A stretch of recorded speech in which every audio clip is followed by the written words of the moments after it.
What's the worst betrayal you've ever committed?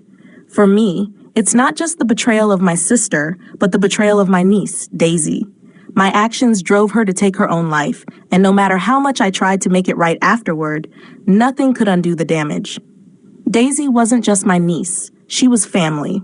She was always over at my house, playing with my kids, laughing, and being a sweet, if somewhat shy girl. My sister Vanessa had always been a little off, but I never imagined it would get this bad. When Daisy came over one afternoon, her face was streaked with tears. Her eyes were swollen, and her body was covered in bruises. I pulled her into my arms, trying to comfort her, but I could feel something terrible had happened. She didn't speak at first, but eventually, Daisy rolled up the sleeves of her sweater. The bruises were fresh, dark, and angry. I barely managed to keep my composure as she told me everything.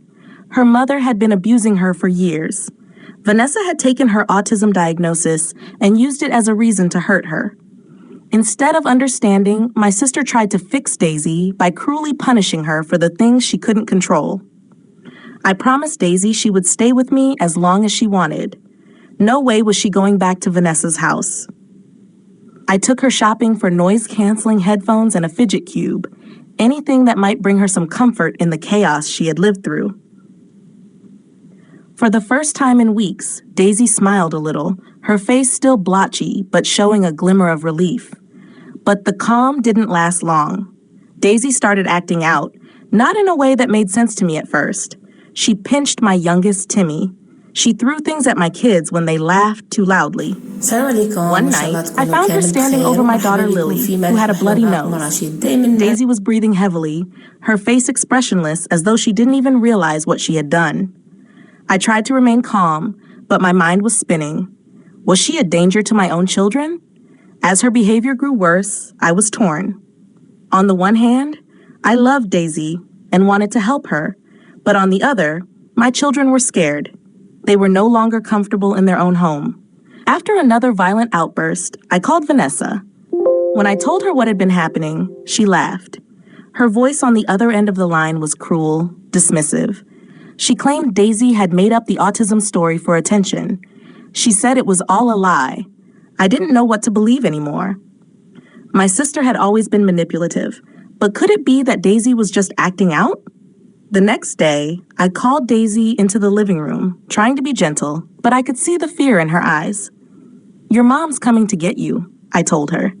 She didn't argue, she didn't cry, she just packed her bag and left. The moment she stepped out the door, I felt the weight of my decision. It haunted me all night, gnawing at my insides. But it wasn't until the next morning that I learned the terrible truth. Daisy was gone. She had taken her own life.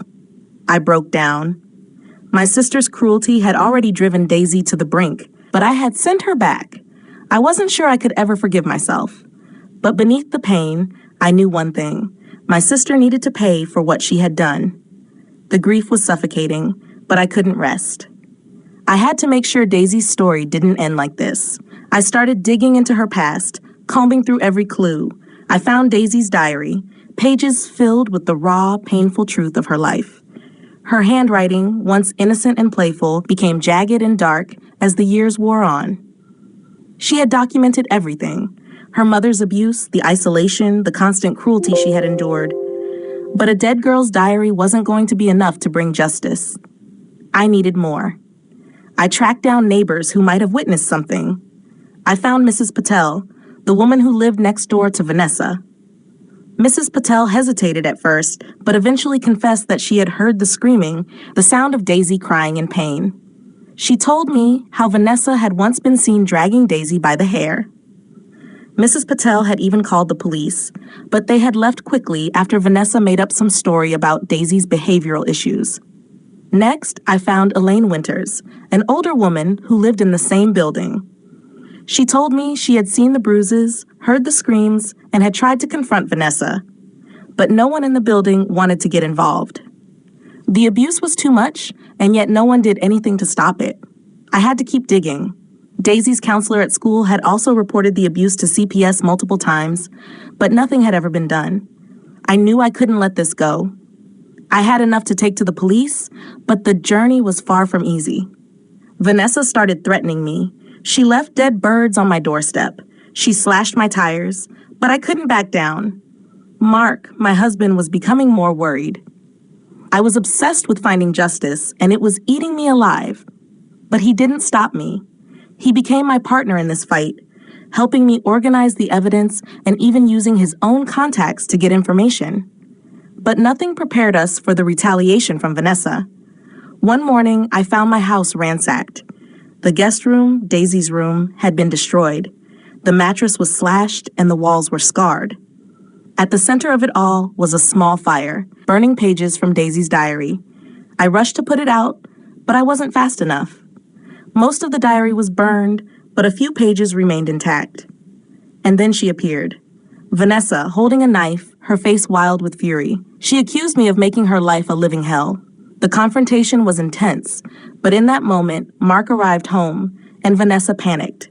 She tried to escape, but I stopped her. We struggled, and the knife slipped from her hand.